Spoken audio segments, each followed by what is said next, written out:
The Very Snowy Christmas by Diane Hendry and Jane Chapman.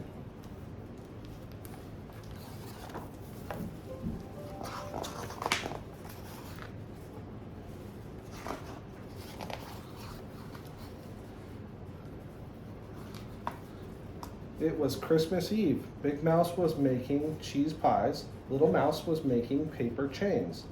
Merry Christmas to us. Merry Christmas to us, sang Little Mouse. Big Mouse, can I decorate the Christmas tree now? Can I?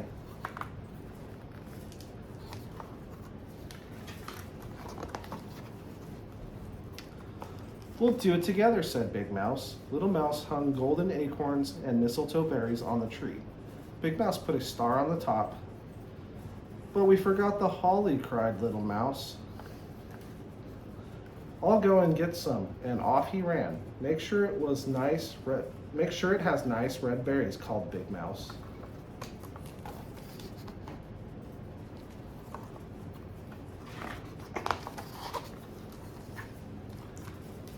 Little Mouse set off down the path, singing, Jolly holly, holly jolly, jolly holly Christmas.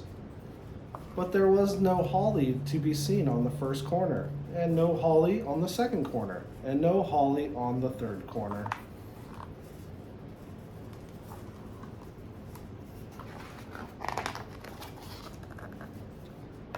So over the bridge ran Little Mouse, and at last he found a holly bush with shiny red berries.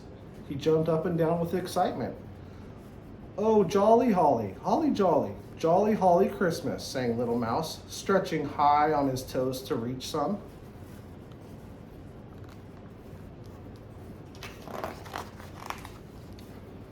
But suddenly, soft white flakes began falling all around him. One flake fell on his Little Mouse's nose and made him sneeze. Goodness me, said Little Mouse, the sky is coming undone. As Little Mouse hurried home, many more pieces of sky fell down upon him. Faster and faster they fell. They fell on his ears and his whiskers and his tail. Oh dear, said Little Mouse. I'd better take some of this home to show Big Mouse. He'll know how to stitch the sky together again. Little Mouse made a ball of white flakes and put it in his bucket. Then back over the bridge he hurried.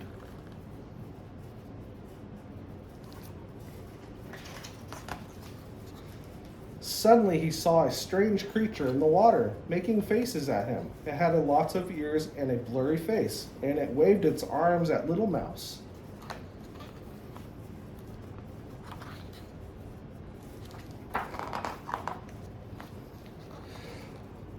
Ooh, it's a mouse nest monster, squeaked the Little Mouse, and he fell on his bottom.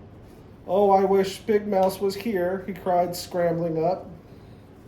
Back down the path ran Little Mouse, looking over his shoulder to see if the mouse nest monster was following him. It wasn't, but something else was. Little Mouse could see its paw prints coming after him.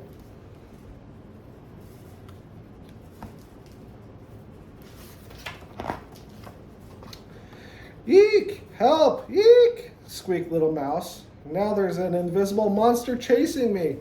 Little Mouse ran up and down and around in circles to escape, but the paw prints of the invisible monster went up and down and around after him.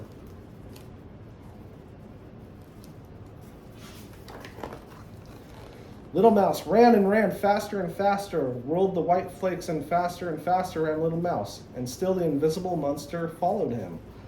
At last, Little Mouse saw his house, but there in the garden was a huge white mouse. Oh, no, squeaked Little Mouse. Another monster waiting to catch me. Little Mouse trembled and began to cry.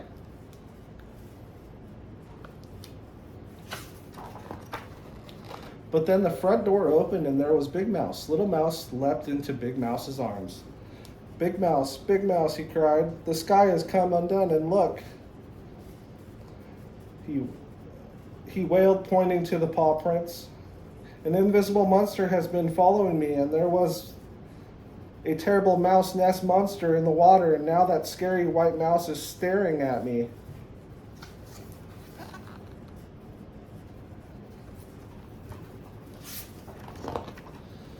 Oh, Little Mouse, said Big Mouse.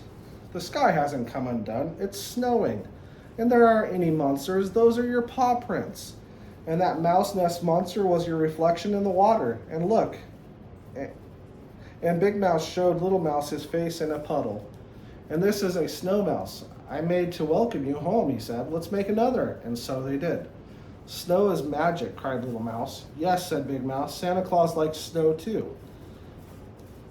Little Mouse jumped up and down while will he be here soon? Can I hang up my stocking now? Can I hang up my stocking now? You can, said Big Mouse. Let's go and get warm first. So in they went and warmed their paws by the fire. Little Mouse hung up his stocking and Big Mouse hung up his stocking too. The holly berries shone in the firelight. It's almost Christmas, said Little Mouse. Holly jolly Christmas, and he wiggled his warm toes.